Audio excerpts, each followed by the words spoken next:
Hai, saya Lina dari Poliklinik Anur Eco Center Kajang. Di Poliklinik Anur, terdapat dua jenis ujian saringan COVID-19 iaitu PCR dan RTK.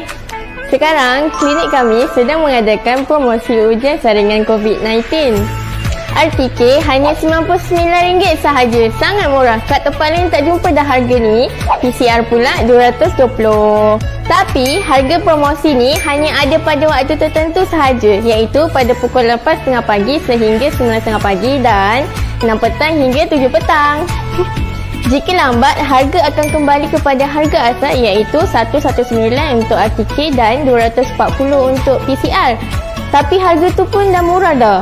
Jika anda ingin membuat saringan COVID-19 di sini, boleh hubungi kami di nombor tertera di atas. Dan jangan lupa beritahu semua orang. Bye-bye!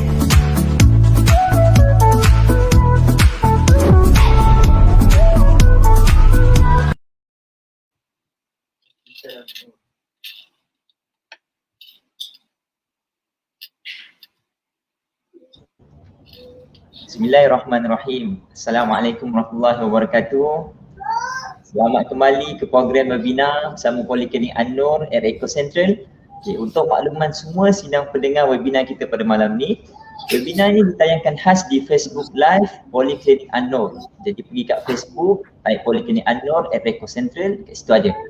Program webinar kita setiap 2 minggu akan ada, berjalan setiap 2 minggu. Jadi satu peluang lah untuk kita semua. Okay. Baik, sebelum saya mulakan webinar kita pada malam ni, boleh saya nak minta tolong berikan komen di bawah di Facebook kita, cadangan komen di bawah sekiranya video saya okey, komen okey, dan sekiranya suara jelas, minta komen okey. So harapnya semua video okey, sound pun okey. Okey, baik. Jadi sementara tu sambil-sambil tuan-tuan, puan-puan, sidang pendengar, minta kita sama-sama tekankan butang like dekat bawah tu. Butang share juga jangan lupa. Sampai-sampaikan ilmu yang bermanfaat. Kerana malam ni kita sangat ada panel speaker yang sangat special, istimewa. Jarang-jarang dapat jumpa. Jadi kita tekan butang share, butang like kat situ. Baik, okey. Jadi tanpa membuang masa, Poliklinik An-Nur, kita bawakan panel kita pada malam ni, yang mana panel kita malam ni merupakan satu orang yang sangat hebat, kelulusan MBBS daripada IIUM, DRPH dan MPH daripada USM, dan beliau merupakan Dr. Safia Amaran, yang mana sekarang Dr. merupakan seorang pensyarah di Universiti Sultan Zainal Abidin, UNIZA, Dr. ya? Okey, jadi kita tanpa masa kita persilakan Dr. Safia. Assalamualaikum Dr. Waalaikumsalam. Terima kasih kepada saudara Ikram dari Poliklinik An-Nur Eco Central. Baik, untuk makluman semua, Dr. Safia juga merupakan pakar perubatan awam. Jadi tuan-tuan, puan-puan, kalau ada soalan-soalan nak tanya berkaitan dengan topik kita pada malam ni, apakah yang anda semua perlu tahu tentang vaksin Pfizer BioNTech. Jadi kalau ada sebarang soalan, boleh letakkan di komen di bawah ataupun boleh WhatsApp terus kepada klinik kita. Okay, jadi tuan-tuan dan puan-puan, tanpa buang masa, kita terus mempersilakan doktor lah untuk berikan sedikit mukadimah and then terus masuk pada topik kita. Apakah yang semua para pendengar perlu tahu tentang vaksin Pfizer BioNTech? Okay, silakan doktor. Terima kasih kepada saudara Ikram dari Poliklinik An-Nur. Assalamualaikum warahmatullahi wabarakatuh. Waalaikumsalam. Dan selamat malam lah kepada semua pendengar di FB Live Poliklinik An-Nur Eco Central. Okay. Berdebarlah sebabnya rasa macam ramai orang nak tahu berkenaan dengan vaksin ni, dan saya harap saya dapat sampaikan yang terbaik lah untuk semua, insyaAllah. Okey, jadi tema program imunisasi kita ni ialah lindungi diri, lindungi keluarga. Harapan saya ialah di akhir pembentangan ni kita semua akan faham kenapa tajuknya ialah lindungi diri dan lindungi keluarga. Sebelum tu saya akan share sedikit macam mana situasi pandemik di dunia dan di Malaysia. Okay, setakat hari ni kita tengok bilangan kes di seluruh dunia dah melebihi 120 juta kes dan bilangan kematian juga dah melebihi 2.6 juta. Ini adalah satu kematian yang tinggi dan bukannya sikit. Okay, jadi kes kalau kita tengok di sepanjang tahun 2020, kes sebenarnya dalam pattern yang sentiasa menaik. Gelombang pertama, gelombang kedua dan sebenarnya yang ni bulan April, Mac, Jun, Julai ni adalah fasa gelombang pertama bagi negara-negara yang berbeza. Dan gelombang yang besar pada akhir tahun ni ialah kebanyakan negara mengalami gelombang kedua yang besar, termasuk juga kita di Malaysia. Jadi kalau kita tengok kes yang paling tinggi, kemuncaknya ialah pada bulan Januari lepas, kira-kira 800,000 kes sehari di seluruh dunia. Dan pattern ni sebenarnya dia menurun secara konsisten selama 6 minggu. Kemudian sejak sebulan yang lepas, kes di seluruh dunia nampak mula menaik. Jadi ini adalah pattern yang kita agak risaulah. Kita takut berlaku gelombang ketiga di dunia yang lebih besar. Dari segi kematian, purata kematian di sepanjang tahun 2020 ialah kira-kira 5,000 orang setiap hari sejak bulan April sehinggalah bulan Oktober. Maksudnya sepanjang tahun tu, angka kematian tu agak konsisten lah, 5,000. Tapi dia naik mendadak pada akhir tahun dan kemuncak pada Januari di mana kematiannya sangat tinggi melebihi 15,000 sehari. Sekarang walaupun angka kematian tu mulai turun tapi dia belum betul-betul turun. Masih dalam angka 10,000 orang sehari. Okey, Malaysia pula macam mana? So kita awal dulu ialah Mac, April, gelombang yang pertama sebenarnya gelombang yang kecil lah kalau dibandingkan gelombang yang kita hadapi sejak September lepas sehingga ke hari ini. Kemuncaknya ialah lebih kurang bulan Februari kes yang tertinggi dan selepas Januari, Februari lah. Selepas pelaksanaan PKP, Alhamdulillah kita tengok kes sekarang dalam trend menurun tapi belum betul-betul tahap yang rendah dan selamat. Macam tu juga pattern kematian kalau kita tengok dia lebih kurang sama. Bila kes naik, dia akan naik. Bila kes turun, dia akan turun. So pattern kematian kita nampak dalam pattern menurun. Alhamdulillah. Jadi sebenarnya bilangan kes kat Malaysia ni sangat banyak. Dah melebihi 300,000. Namun Alhamdulillah Malaysia ni mencatatkan angka kematian, peratusan kematian yang agak rendah jika dibandingkan dengan kebanyakan negara-negara lain. Tapi bagi kita angka 1,000 ni adalah tinggi lah, masih tinggi. Okey, seluruh dunia sebenarnya pattern coronavirus ni menurun. Tapi kita tengok Brazil ada pattern sangat berbeza, dia menaik. Maksudnya orang lain semua makin turun tapi Brazil makin naik. Iran juga agak tinggi, dia tak betul-betul turun kalau kita tengok. Dan India pun perlahan seperti naik semula.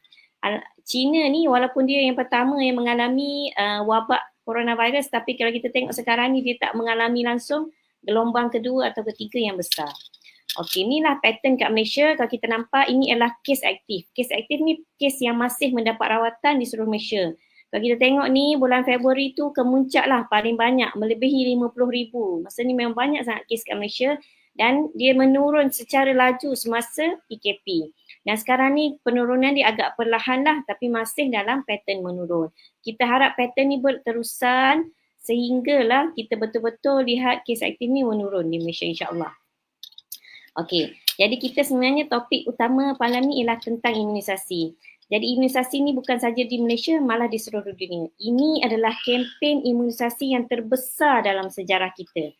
So sampai semalam lah lebih daripada 354 juta dos telah diberikan di 122 negara. Maksudnya boleh kata hampir ke semua negara, boleh kata hampir semualah negara di seluruh dunia menjalankan program imunisasi di negara masing-masing. So kadar sehari ialah lebih kurang 9 juta dos sehari. Ni taburan dia lah kalau kita tengok yang warna pekat ni maksudnya dia dah cocok lebih banyak, yang pudar tu yang kurang. So kita tengok ni USA memang dia dah cocok banyak, benua Eropah pun banyak yang dah cocok dan negara lain ni Rusia, China, malah Indonesia pun lebih advance lah berbanding negara kita untuk imunisasi. Okey, kalau kita nak kat sini sebenarnya saya nak tunjukkan, okey, kalau kat seluruh dunia sekarang ni Israel lah, dia dah berjaya mencocok boleh kata tinggilah bilangan dos dia ialah 100 per 100 orang. Maksudnya Israel ni dah cocok, boleh kata hampir semualah orang-orang yang dia boleh cocok, dia dah cocok hampir semua. Okey, bawah pada Israel UAE. UAE ni lebih kurang 60 per 100 orang. Manakala Malaysia kita kat mana? Kita 0.85 dos per 100 penduduk. Tak sampai lagi 1 per 100 penduduk. Kita masih rendah. Sebenarnya kalau kita tengok Israel dulu pun dia bermula dengan rendah. Maksudnya dia tak ada negara yang mampu cocok sekaligus banyak. Dia akan bermula dengan rendah dan dia akan naik secara perlahan-lahan. Tapi sebab dia dah mula jauh lebih awal dari kita, dia mula pada bulan Disember. That's why sekarang ni dia dah banyak. Macam tu juga dengan negara-negara lain. Maksudnya Malaysia ni walaupun kita bermula boleh kata akhir Februari dan banyaknya pada bulan Mac. That's why kita punya bilangan tu masih rendah, tapi kita harap kita pun akan jadi macam ni. Maksudnya dengan pertambahan masa tu, kapasiti untuk cocok tu akan jadi lebih banyak. Okey, ini setakat semalam Alhamdulillah hampir 300,000 orang. Ini adalah frontliners yang telah dicocok dan targetnya ialah 500,000 dan insya-Allah lah mungkin by penghujung bulan ni kita akan dapat tengok ia akan mencecah 500,000 orang. Okey, dalam Islam juga merupakan agama yang amat menitik beratkan soal kesihatan. Maksudnya kita ada prinsip-prinsip dalam agama kita yang menggalakkan kita untuk sentiasa mencegah penyakit dan memelihara diri kita. Ni saya tidak bacakan secara detail tapi cuma tunjukkan beberapa contoh lah. Okey, jadi macam mana sebenarnya vaksin berfungsi dalam tubuh manusia? Okey, kalau kita semua tahu kan, contohnya macam COVID kan, kita dapat melalui pernafasan. Dia boleh masuk melalui mata, melalui hidung, melalui mulut. Maksudnya itu secara normal lah untuk virus menjangkiti orang. Tapi vaksin dia tak masuk ikut rongga badan tapi dia masuk ke tangan. Maksudnya dia cocok. So vaksin dicocok ke dalam badan kita, terus masuk ke dalam salur darah. Okay, jadi bila badan kita menerima benda asing yang bernama vaksin ni, dia akan mula mengenal dan menghasilkan antibody yang spesifik pada vaksin. Okay.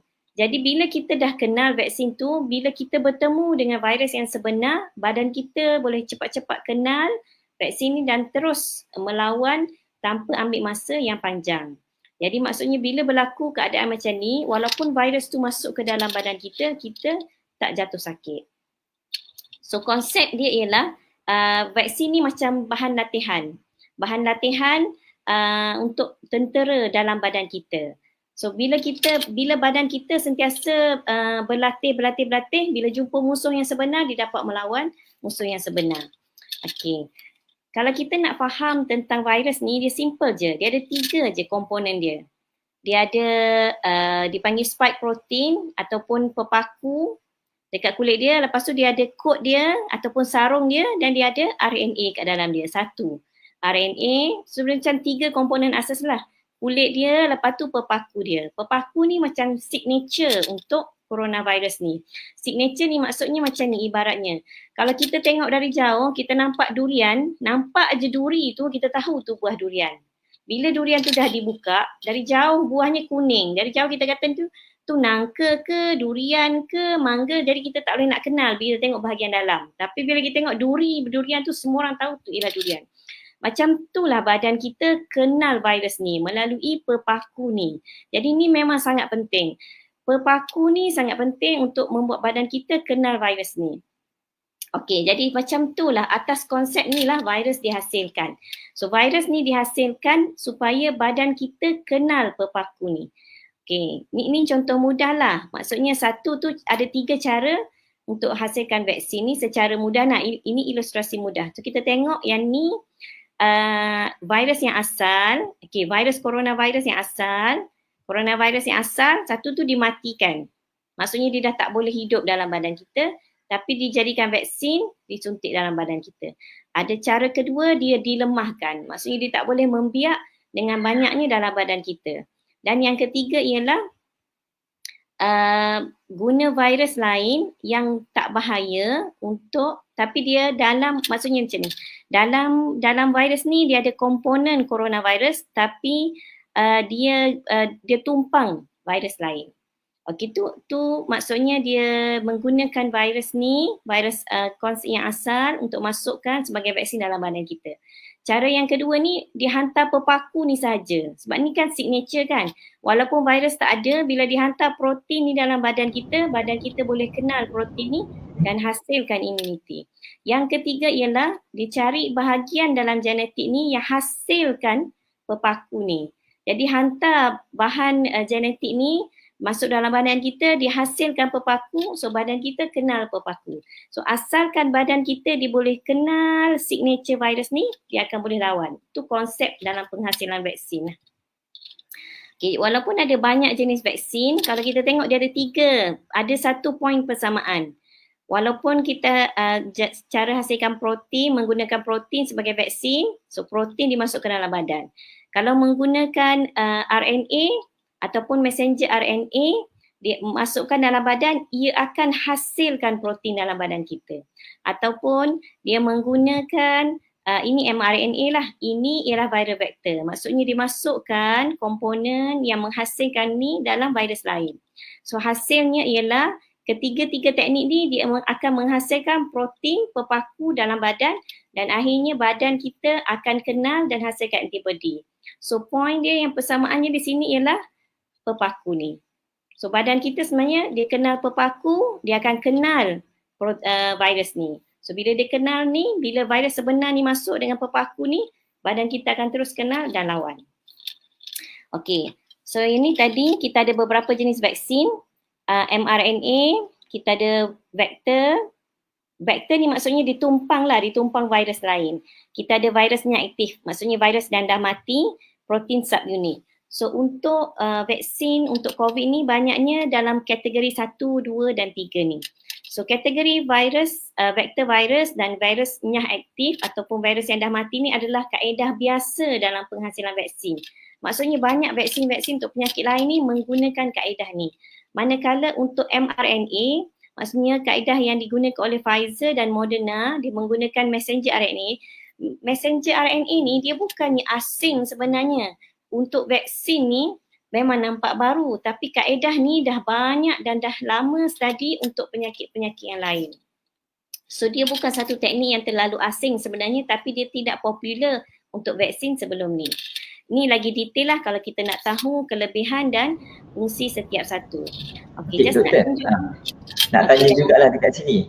Okay. Kiranya untuk tadi untuk kira kaedah mRNA terhadap vaksin tu adalah yang pertama sekali lah. Kira ini yang percubaan yang paling pertama atau macam mana tu Doktor? Sebab yang sebelum-sebelum ni kita tahu dia melalui kita lemahkan virus tersebut dan sebagainya lah. Jadi soalan ni sekarang adalah mRNA ni adalah cubaan yang pertama untuk teknologi yang terbaru ni. RNA ni sebenarnya kaedah ni bukannya yang pertama dicuba untuk penyakit COVID. Sebelum COVID ni kita kan ada epidemik SARS. Kalau kita ingat dulu kira-kira tahun 2003 kita pernah ada epidemik SARS. So masa tu kan epidemik tu teruk juga, berbahaya, maksudnya menyebabkan jangkitan pernafasan yang akut.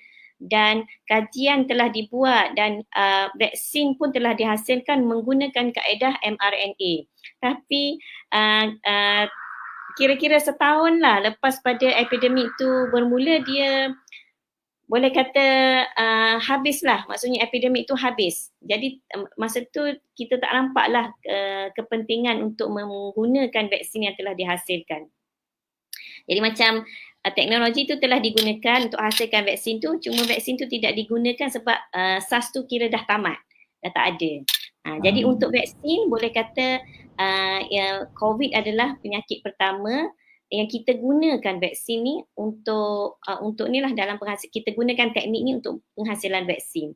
Tapi untuk penyakit-penyakit lain seperti kanser semua memang dah lama dikaji teknik ni lah, messenger RNA. Okey. Baik, maklum. Okey.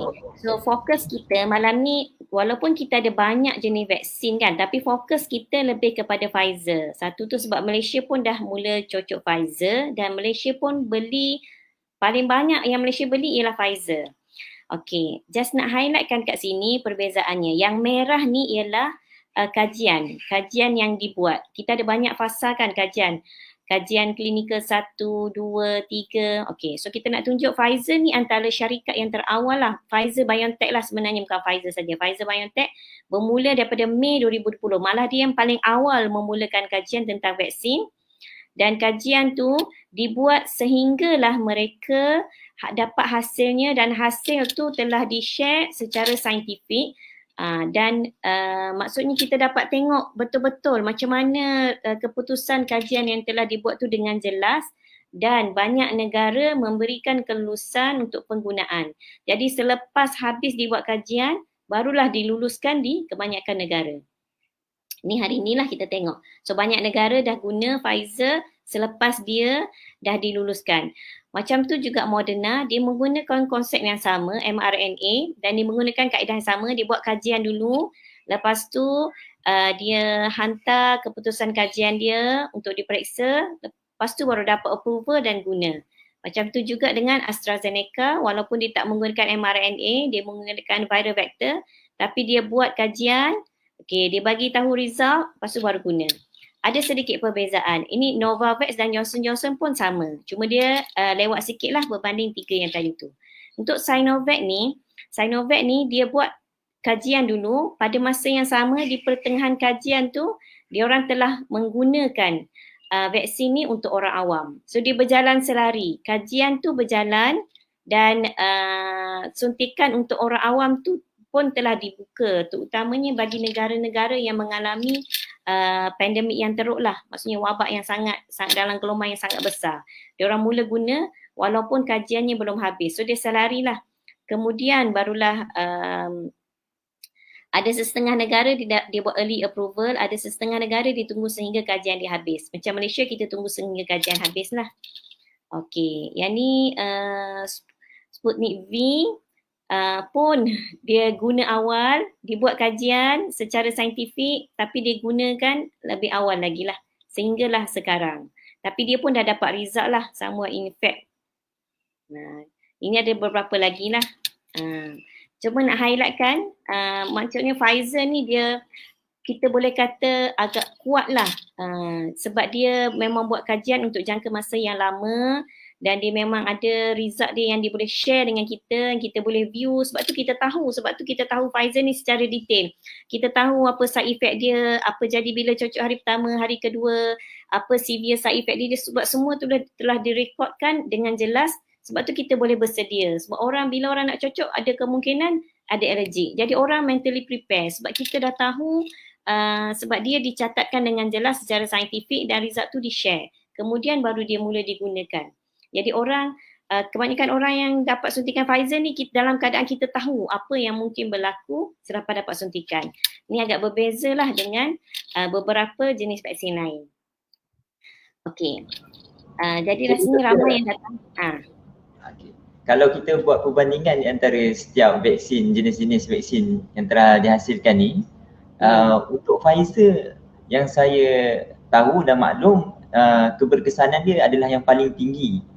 Jadi apakah yang kita boleh, orang kata kita boleh percaya result tu adalah 95%, dia punya flow untuk dapatkan keberkesanan setinggi tu, macam mana kajian yang dijalankan tu, Doktor? Macam mana kajian tu dijalankan?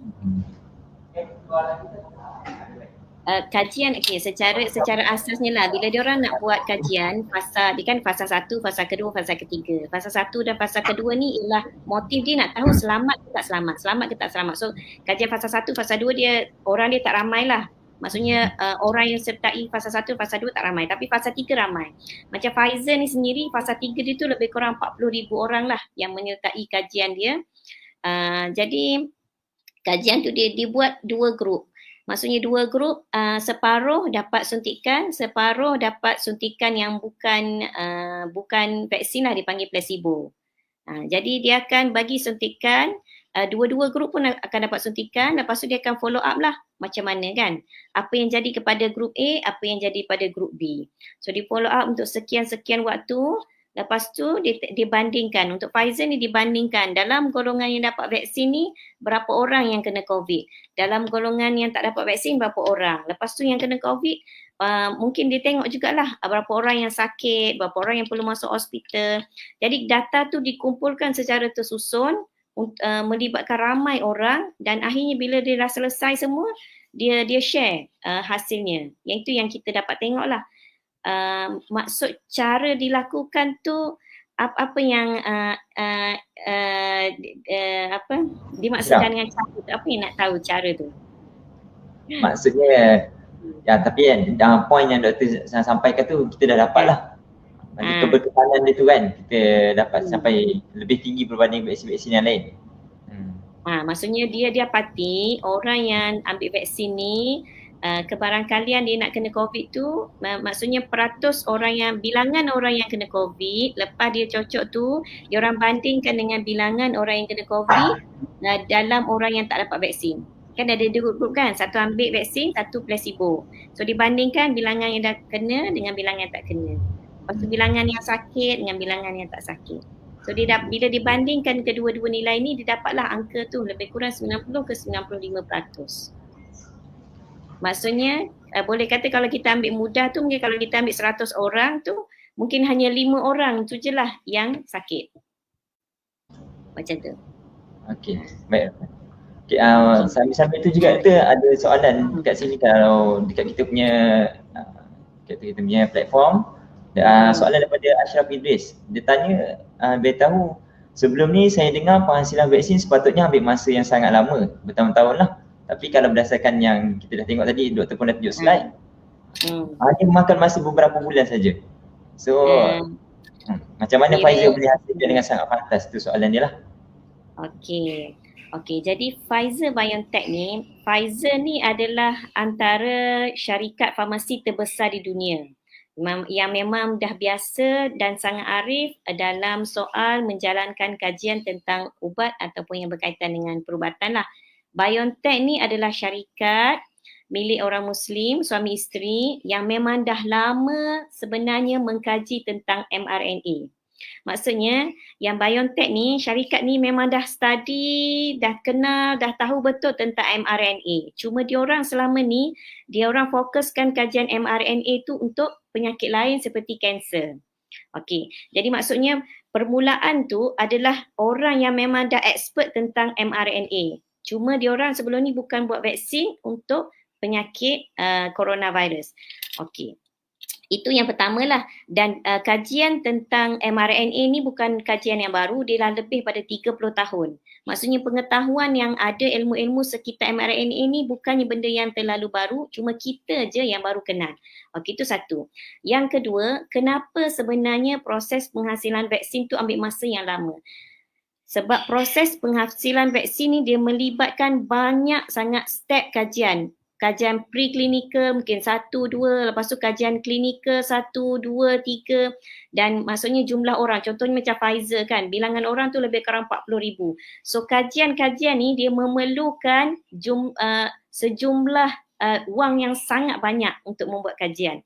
Jadi maksudnya selama ni untuk vaksin-vaksin lain ni kalau tak ada komitmen daripada mana-mana negara ataupun company, dia nak secure funding untuk buat vaksin tu bukan sesuatu yang mudah lah. Dan kita boleh tengok sepanjang tahun 2020 boleh kata semua negara lumpuh disebabkan coronavirus ni. Jadi boleh bayangkan tak tumpuan yang diberikan untuk penyakit ni. Jadi maksudnya contohlah kalau satu-satu syarikat tu di tengah buat kajian tentang ubat lain, bila masuk je pandemik ni, berlakunya pandemik, seluruh perhatian tu diberi kepada penyakit ni. Jadi itu antara sebabnya, maksudnya seluruh banyak tumpuan yang diberikan terhadap kajian ni. Maksudnya kalau company tu dia buat macam-macam kajian selama ni banyak staff tumpukan pada banyak-banyak jenis ubat atau benda-benda lain. So bila berlakunya pandemik ni yang melumpuhkan seluruh negara, seluruh perhatian tu diberikan kepada coronavirus. So satu maksudnya tumpuan dan tenaga yang banyak diberikan yang selama ni tak pernah ada satu penyakit yang mendapat perhatian sebegini banyak. Yang kedua ialah funding lah.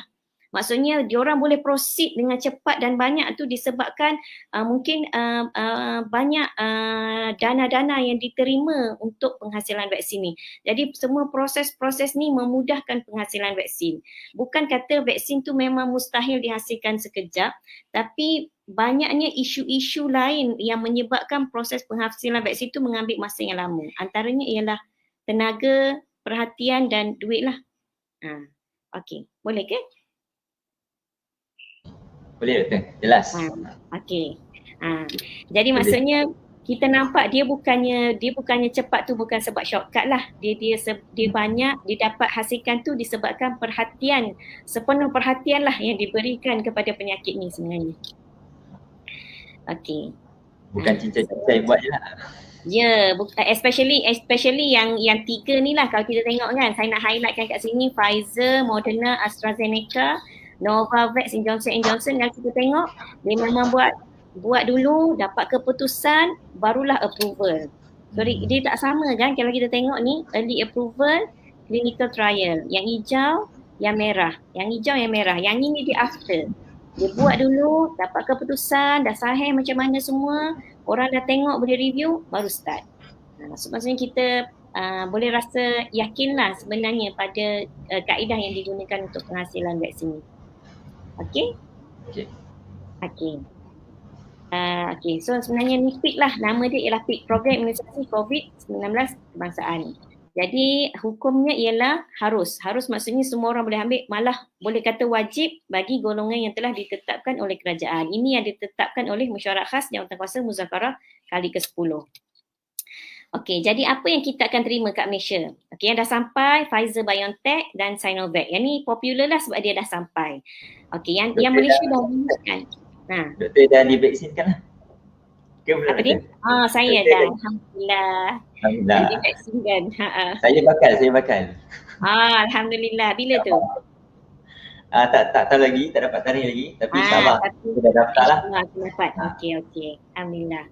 Okey. So sebenarnya Alhamdulillah, sebenarnya kalau kita nak bayangkan kan, seluruh dunia tengah berebut-rebut vaksin ni. Dan Malaysia antara negara yang boleh kata sederhana lah, nak kata terlalu laju pun tak, terlalu lambat pun tak. Dan the fact that kita dapat secure 66.7 juta dos vaksin ni is a good news lah untuk kita. Sebab kita dah dapat kira dos untuk hampir semua orang lah kan di Malaysia. Okey, ada negara yang masih yang maksudnya pemberian vaksin di negara mereka masih perlahan, ada yang lebih perlahan daripada negara kita. In fact, Australia, Jepun, Korea Selatan pun tak laju manalah dalam soal pemberian vaksin ni. Okey, so kita Malaysia dah luluskan Pfizer BioNTech, AstraZeneca, Sinovac. Yang dua ni masih dalam pertimbangan MPRA. Tapi yang memang dah sampai kat Malaysia ialah Pfizer BioNTech, dah start suntik. Sinovac pun dah sampai kat Malaysia tapi dalam proses pembotolan lah. Dalam proses pembotolan lagi. AstraZeneca tak sampai lagi kat Malaysia. So rasanya semua orang dah tahu ada 3 fasa dan sekarang ni kita tengah fasa pertama, targetnya 500 orang dan sekarang dah hampir 300,000. Okey. Okey, Doktor, saya ada soalan. Okey, seperti kita sedia maklum, semua vaksin tadi tu diluluskan oleh NPRA. Okay. Persoalan dia, macam mana kita nak percaya ataupun kita nak betul-betul memberikan keseluruhan kepercayaan kepada NPRA bahawa kelulusan yang diberikan adalah selamat untuk kita sebagai pengguna lah. So macam mana NPRA ni so-called kita panggil buat kerja untuk meluluskan vaksin-vaksin yang masuk ke Malaysia lah. Boleh Doktor ceritakan sikit sebab kita pun tak ada gambaran macam mana NPRA orang kata prosedur dia, apa syarat dia ke yang dibenarkan supaya vaksin tu selamat untuk semua. Mungkin Doktor boleh cerita sikit lah. Okey, jadi untuk bahagian regulatory farmasi negara ni, saya bukanlah orang yang arif sangatlah berkenaan dengan apa step by step yang dibuat oleh mereka. Tapi yang saya boleh share ialah NPRA Malaysia ni antara yang paling strict di dunia lah Yang paling itu strict tu kita kata macam ayat positif lah, tapi kalau ayat yang disebut oleh orang lain tu cerewet lah. Malaysia sangat cerewet. Contohlah macam Pfizer ni dihasilkan contohnya ada kat Germany, ada kat Belgium, ada kat negara-negara lain kan. So bila yang hantar tu daripada Germany, Malaysia nak tahu rekod-rekod daripada kilang kat situ. Walaupun dah luluskan yang tu, bila datang daripada kilang lain, NPRA minta juga dokumen, nak test juga yang daripada syarikat, walaupun Pfizer juga tapi syarikat di tempat-tempat lain. Secara detailnya saya rasa memang kena tanya dengan pihak farmasi lah, pihak regulatory sendiri macam mana proses dia. Tapi yang saya boleh share ialah diorang sangat rumit dan sangat teliti, antara yang paling strict lah di seluruh dunia.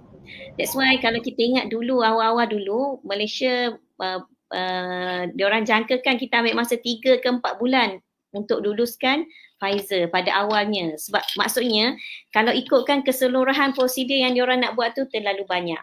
Kalau kita nak kata macam ni lah, macam mana kita nak percaya pada NPRA? Kalau kita fikir secara logik kan, selama ni kat Malaysia kan ada macam-macam ubat yang dah ada kat Malaysia, tapi kita tak pernah persoal pun macam mana NPRA ni memberi kelulusan kepada pelbagai jenis ubat. Tapi bila time even vaksin yang ada kat Malaysia ni ada banyak sangat, semua tu melalui kelulusan NPRA, tapi orang tak pernah pun nak tahu okey macam mana NPRA check vaksin measles, macam mana NPRA check vaksin pneumococcal. Tapi sebab COVID ni perhatian tu orang semua nak tahu NPRA check macam mana simpanannya, berapa banyak pusat cocoknya. Jadi boleh bayang tak perhatian terhadap COVID ni dia sangat tinggi lah. Jadi menyebabkan ramai orang nak tahu perkara-perkara yang biasanya kita percaya je. Contohnya ubat kat hospital, ubat ngencing manis, darah tinggi, kita tak pernah tanya pun kan macam mana NPRA check ubat-ubat tu. Tapi kita ambil. Pada saya secara indirectnya kita rasa percaya pada ubat-ubat yang dibekalkan di Malaysia. Cuma bila vaksin COVID ni kita nak lebih lagi, kita nak tahu lebih lagi supaya kita rasa lebih yakin. So mungkin kalau kita maklumkan melalui mungkin tweet kepada KJ macam mana secara detail ni juga boleh ditunjukkan kepada rakyat, mungkin orang akan rasa lebih confident lah bila kita tahu macam mana step by step apa yang dibuat oleh NPRA. Okey, betul. Boleh? Boleh, sama. Okay, so saya teruskan dulu. Saya nak share ni lah, ini adalah pasangan suami isteri Muslim yang membangunkan vaksin. Mereka adalah pemilik syarikat BioNTech yang selama ni dah lama buat kajian tentang mRNA, fokuskan kepada penyakit kanser. So diorang dah memang expert lah on mRNA. So diorang bekerjasama dengan Pfizer, iaitu syarikat farmasikal yang terbesar lah di dunia untuk membangunkan vaksin. So nama vaksin ni lah Comirnaty. Okey, jadi ada orang tanya, adakah Pfizer mengandungi unsur haiwan? Okey, jadi semua larutan yang digunakan dalam vaksin ni adalah sama ada dari sumber yang berasal daripada tumbuhan ataupun sintetik. Maksudnya mudah kata macam ni lah, mRNA ni dia sintetik ataupun dia produce secara sintetik. So dia tak ambil daripada haiwan ke, daripada tumbuhan ke. Bukan, dia tak ambil daripada haiwan. So dia tak buat menggunakan telur ke apa-apa kan. So dia tak mengandungi sebarang komponen haiwan. So kandungan vaksin Pfizer ni sebenarnya sangat simple. Dalam kata mudah, dia ada gula, sugar, dia ada garam, salt, lipid, lemak-lemak dan juga bahan ni lah messenger RNA. Messenger RNA ni dia punya nucleic acid lah. So komponen dia ni sajalah dalam vaksin Pfizer. Dia sangat ringkas. So mRNA ni ialah dia punya aktif lah, bahan aktif dia iaitu nucleic acid yang membawa mesej untuk menghasilkan spike protein. Kalau kita bayangkan macam ni lah kalau orang ada sekarang ni popular kan, dulu sekarang ni popular Thermomix ataupun periuk tu kan yang popular dalam kalangan wanita lah.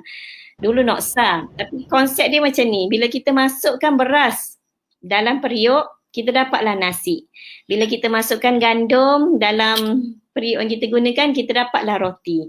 So mRNA ni ialah bahan, dia masukkan dalam nukleus, dia akan hasilkan spike protein. So dia tidak akan merubah apa-apa pada kilang tu, kilang sel kita tu. Dia cuma bahan yang dimasukkan, bahan yang dihasilkan. So bila dihantar kod untuk hasilkan spike protein, yang keluar adalah spike protein. Dia tak boleh ganggu apa-apa pun. Macam kalau kita masukkan beras kan dalam periuk kan, periuk tu tak berubah, periuk tu sama je. Yang berubah tu nasi tu. Dia masuk beras, keluar sebagai nasi. Masuk gandum, keluar sebagai roti. So yang ni, dia hantar genetik untuk hasilkan spike protein lah yang keluar. Lepas tu dia terus terurai dengan sendirilah. Sebab tu mRNA ni dia kena simpan pada suhu -70 sebab dia sangat mudah rosak, dia tak stable. So bila masuk dalam badan kita pun sebenarnya dia tak tahan lama. Sebaik sahaja badan kita dia masuk, mungkin badan kita hasilkan spike protein, lepas tu dia pun hilanglah dari badan kita. Okey, lemak ni adalah bertujuan untuk membalut mRNA tu. So dia adalah lapisan lemak yang digunakan untuk membalut mRNA ni. Dia mengandungi, dia panggil yang merah ni lah PEG.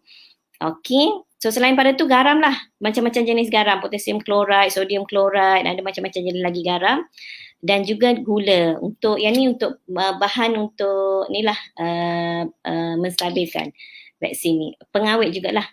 Okey, so PEG ni agak popular juga sebabnya Pfizer ni ada orang, walaupun sangat sikit kuantitinya, ada orang mengalami alergik kepada Pfizer. Jadi ramai orang duk cari-carilah, saking cari-cari apa sebenarnya orang alergik. Adakah kepada PEG?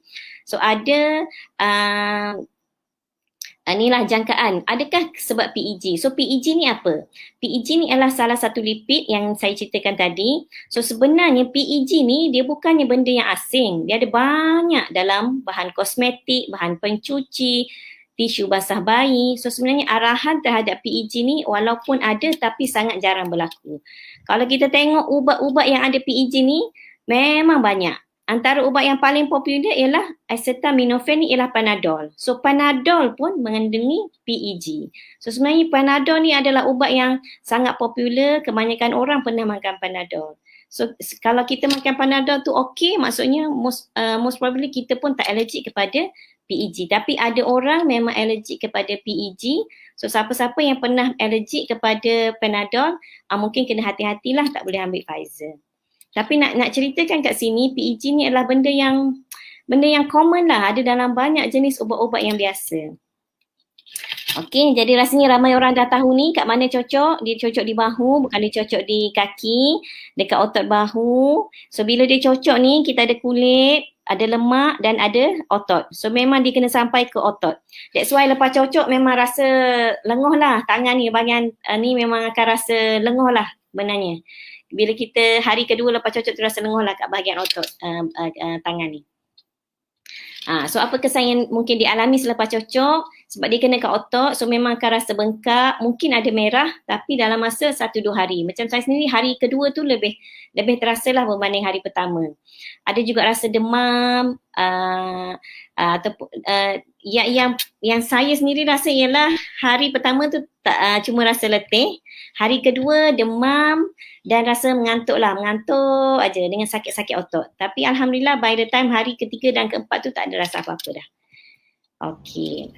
So memang ada orang yang mengalami anaphylaxis. Anaphylaxis ni ialah alergi yang sangat teruk. Sebab apa kita tahu? Sebab Pfizer ni kalau kita tengok tadi, dia membuat kajian secara teliti dan dia mempersembahkan hasil kajian dia. Jadi dia memang follow up semua orang yang pernah cocok, dia tengok. Dan dia catatkan semua kesan-kesan yang berlaku. Jadi macam kalau kita beli barang lah kan dengan orang. Kalau orang tu cerita tentang barang ni, kelemahan barang ni apa, kelebihan barang ni apa, mesti kita rasa lebih confident berbanding orang kata barang ni semua okey, tak ada cacat apa pun, kita rasa heran. Ada ke barang tak ada cacat kan? Macam tu dengan Pfizer ni lah pada pendapat saya lah, sebab dia menceritakan apakah kesan yang boleh jadi walaupun jarang-jarang berlaku, tapi bila dia share kita akan rasa lebih yakin sebab kita boleh mentally prepare. Okey, so ada 21 kes anaphylaxis selepas lebih kurang hampir 2 juta lah dos pertama vaksin. Okey, so 81% ataupun 17 penerima daripada 21 ni memang mempunyai sejarah alergi terhadap makanan, ubatan ataupun gigitan serangga. Dan boleh kata 71% ni dia berlaku dalam masa 15 minit selepas suntikan. That's why sekarang ni orang yang dapat Pfizer BioNTech ni lepas suntik tu kita memang kena rehat di klinik. Dalam masa 15 minit ke 30 minit. Bila dah okey semua baru boleh balik. Sebab apa? Sebab kita membuat persediaan andainya berlaku anafilaksis. Macam kat Malaysia pun boleh kata selepas hampir 300,000 dos tu kita tak dengar lagi lah apa-apa yang event-event yang menakutkan lah selepas suntikan vaksin Pfizer ni. Alhamdulillah. Okay, jadi ramai orang rasa risau boleh ke bawa kereta lepas dapat suntikan ni. Alhamdulillah setakat ni kebanyakan orang yang lepas cocok ni boleh memandu, malah ada yang boleh memandu jauh lah. Cuma kalau mengalami mengantuk tu elakkanlah untuk memandu jauh. Okey. Okey, ini sebelum yang terakhir nak highlightkan kat sini. Apakah maksud lindungi diri, lindungi semua? Jadi sebenarnya tujuan kita ambil vaksin ni adakah kita nak lindungi diri kita ataupun nak lindungi siapa sebenarnya? Vaksin ni, konsep imunisasi ni dia akan jadi satu konsep yang berjaya bila lebih ramai orang mendapat vaksin. Kalau hanya sebilangan kecil orang mendapat vaksin, wabak coronavirus ni tak akan tamat kat Malaysia. Ia akan tamat apabila lebih daripada 7 ke 80% orang mendapat vaksin. So kita kena fikir benda ni bukannya siapa dapat dulu, siapa dapat kemudian. Yang kita nak dapatkan ialah seramai mungkin orang dapat. Cumanya kita terpaksa ada giliran. Sebabnya bekalan vaksin tu dia tak datang dengan kuantiti yang banyak sekaligus. Sebab semua negara tengah berebut, jadi dia datang dalam kuantiti sikit-sikit, jadi kita terpaksa beratur. Jadi isu ni sekarang bukan kita nak berebut-rebut siapa dulu dia akan selamat, tak. Kita semua akan selamat dan kembali normal keadaan kat Malaysia ni bila lebih 70% orang mendapat suntikan. So no point kalau kita je dapat, orang sekeliling kita tak dapat. So kita memang nak supaya lebih ramai orang dapat supaya kita boleh melindungi golongan-golongan yang memang tak boleh dapat imunisasi seperti kanak-kanak dan juga perempuan, ibu-ibu hamil lah. Jadi sebab tu konsep dia ialah lindungi diri kita dan juga lindungi semua orang. Dia bukannya untuk manfaat individu saja, tapi sebenarnya yang kita nak ialah manfaat untuk semua orang. Okey. So saya berhenti dulu dan open untuk soalan. Kalau tak ada soalan baru saya sambung lagi. Okey? Okey. Mungkin sementara kita tunggu soalan-soalan, mungkin saya boleh tanya doktor jugalah. Ada waktu terima vaksin tu, adakah dia akan diberitahu vaksin apa yang kita akan terima? Pfizer ke, Sinovac ke? Masa doktor terima vaksin tu, diberitahu atau tidak doktor? Sebabnya sekarang ni hanya vaksin Pfizer je yang ada. Jadi bila kita dapat tu memang semua orang akan dapat Pfizer je. Dia memang beritahulah kat situ akan dapat Pfizer, tapi semua orang pun dah tahu kan akan dapat Pfizer sekarang. So saya tak pasti. Saya tak pasti bila ada pelbagai option adakah dia akan tuliskan akan dapat vaksin apa, ataupun bila dah sampai tu baru dia bagi tahu dapat vaksin apa. Sebab sekarang ni Pfizer je yang ada. So semua orang yang pergi cocok tu kita mentally prepare untuk dapat Pfizer je.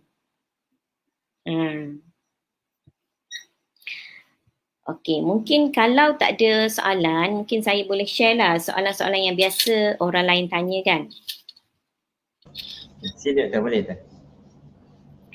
Okey.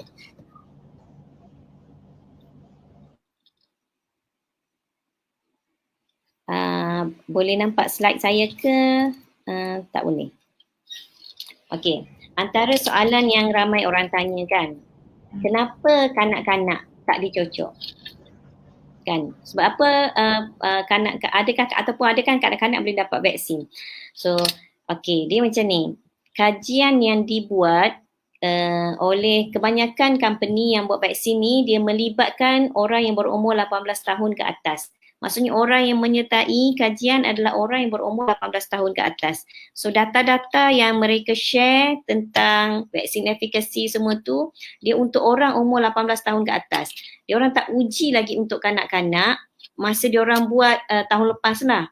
Jadi bila dia tak uji lagi untuk kanak-kanak, kita tak tahu apa yang akan berlaku pada kanak-kanak. Dia tak semestinya kita nak kata ia bahaya untuk kanak-kanak. Dia cuma sebab kita tak ada data. Jadi selagi kita tak ada data, kita tak boleh nak kata benda tu selamat. So sekarang ni sebenarnya dah ada syarikat-syarikat yang dah memulakan kajian melibatkan kanak-kanak juga ibu hamil, ibu menyusu. So mungkin soon kita akan tengoklah macam mana kesannya terhadap kanak-kanak. Okey. Tapi dari satu sudut yang lain, kebanyakan kita pun tahu COVID ni dia memang teruk dalam kalangan orang tua. So memang fokus kita ialah nak melindungi orang tua. Kebanyakan kanak-kanak ni bila dia dapat vaksin, dia orang pun dapat vaksin yang sangat ringan, yang maksudnya tak perlu rawatan apa-apa pun. So memang fokus kita lebih kepada orang tua. Okey, kalau orang yang ada penyakit autoimun dan kurang daya tahan badan, adakah boleh terima vaksin? Okey, untuk orang yang betul-betul ada penyakit autoimun yang badan dia tak kuat, kita tak ada data yang spesifik untuk golongan ni. Jadi untuk orang yang ada penyakit yang memang dalam keadaan kesihatan dia sangat kurang, memang dia orang kena counselling lah dengan doktor yang merawat. Sebab doktor yang merawat tu lebih tahu macam mana keadaan dia, jadi dia orang kena jumpa doktor dulu untuk berbincang. Doktor akan bagi tahulah sama ada dia orang boleh ke tak boleh. Okey, jadi orang yang ada sakit kronik pula macam mana? Ada orang ada kencing manis, darah tinggi, boleh tak ambil vaksin? So inilah fokus utama penerima vaksin sebenarnya. Sebab tu kajian yang dijalankan melibatkan orang yang sihat dan juga melibatkan orang-orang yang ada penyakit kronik. Memang dalam kajian yang dibuat fasa 3 clinical trial, memang diorang ni ada dalam kajian tu dan ia adalah selamat dan berkesan. Malah sebenarnya mereka adalah golongan yang perlu mendapat vaksin COVID. Sebab ni diorang ni lah yang bila dapat COVID yang berisiko tinggi untuk mendapat komplikasi termasuk membawa maut lah. Okay, diorang maksudnya diorang adalah orang yang kemungkinan mendapat komplikasi yang teruk bila kena COVID. So diorang ni memang diberi, sebab tu dalam fasa kedua mereka adalah golongan yang diberi keutamaan untuk dapat vaksin.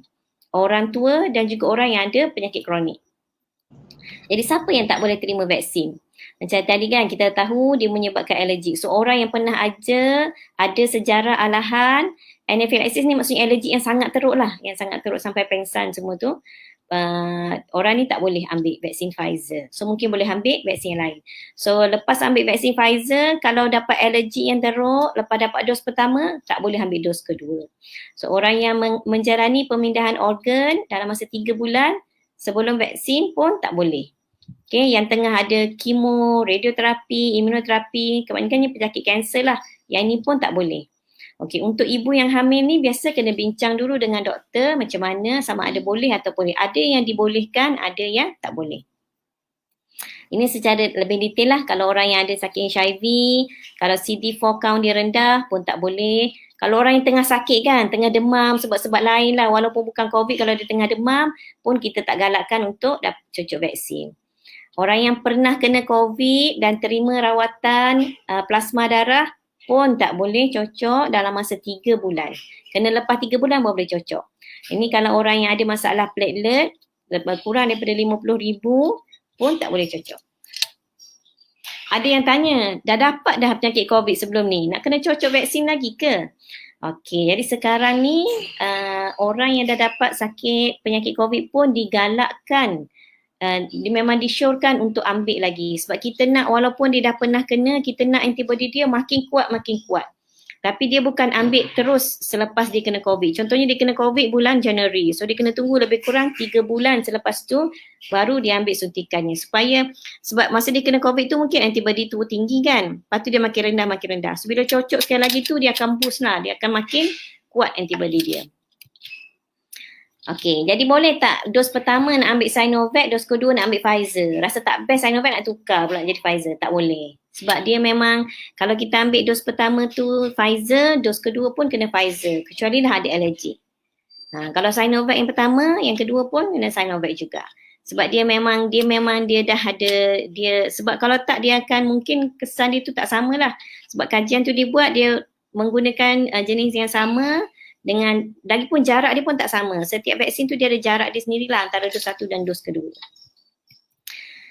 Okey, ini dah ada soalan ni tadi kan?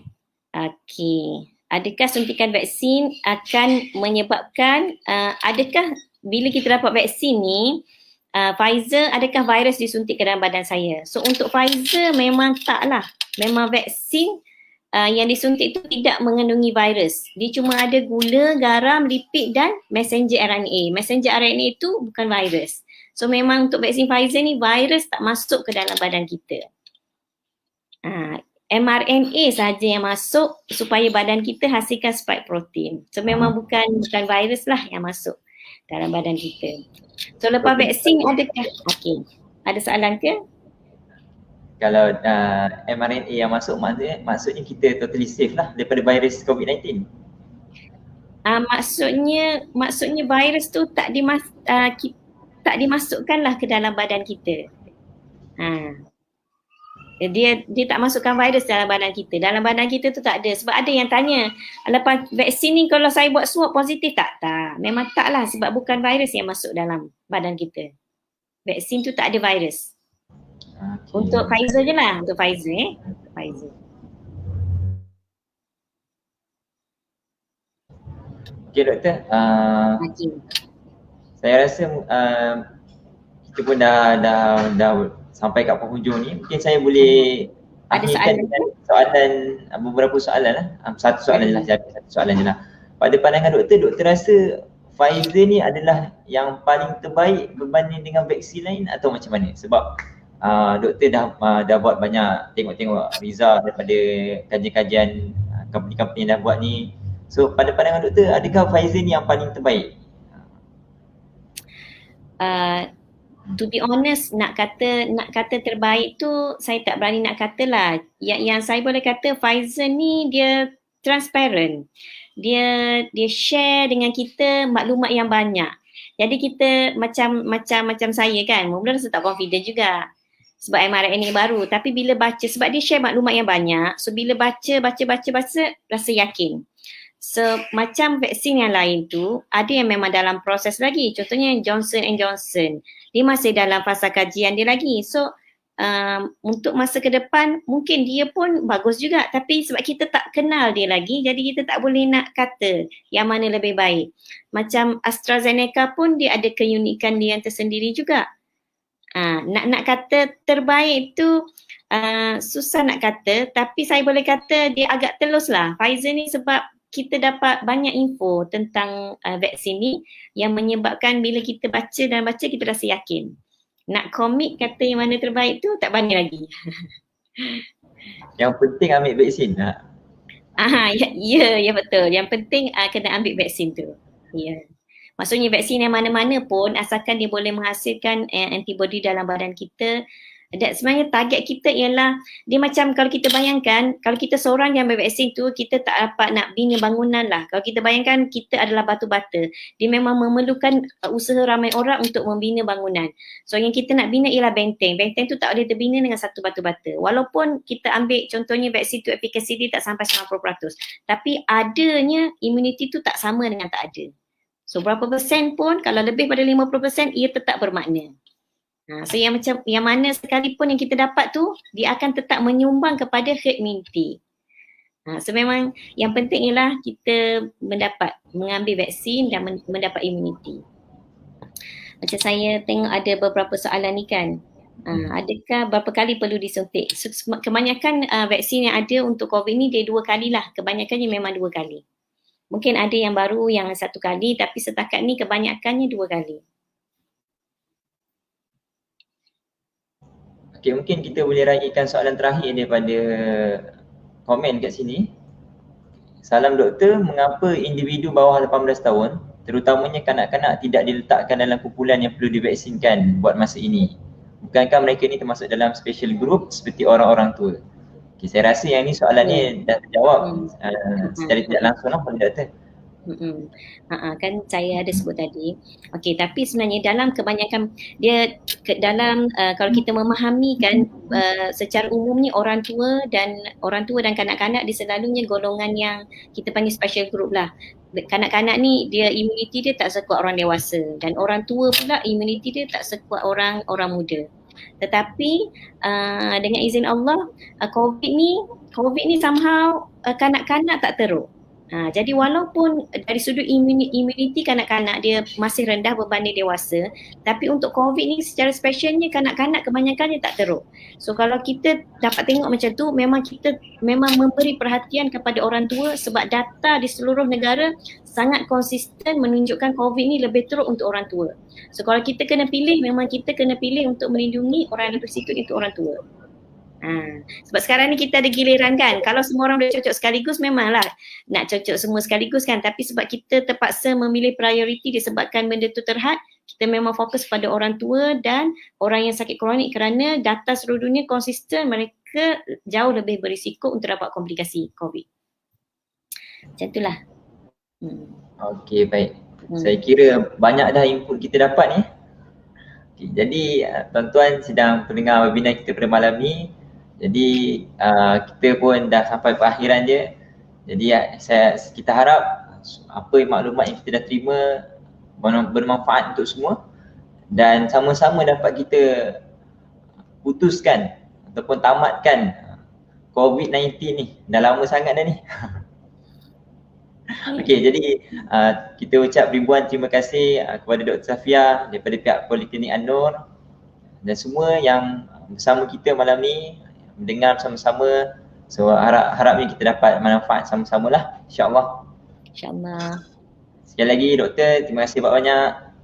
Sama-sama, terima kasih Ihram dan juga klinik.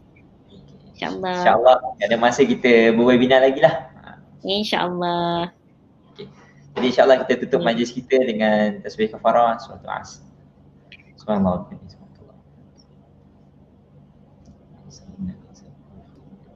Hai, saya Lina dari Poliklinik An-Nur Eco Center Kajang. Di Poliklinik An-Nur terdapat dua jenis ujian saringan COVID-19 iaitu PCR dan RTK.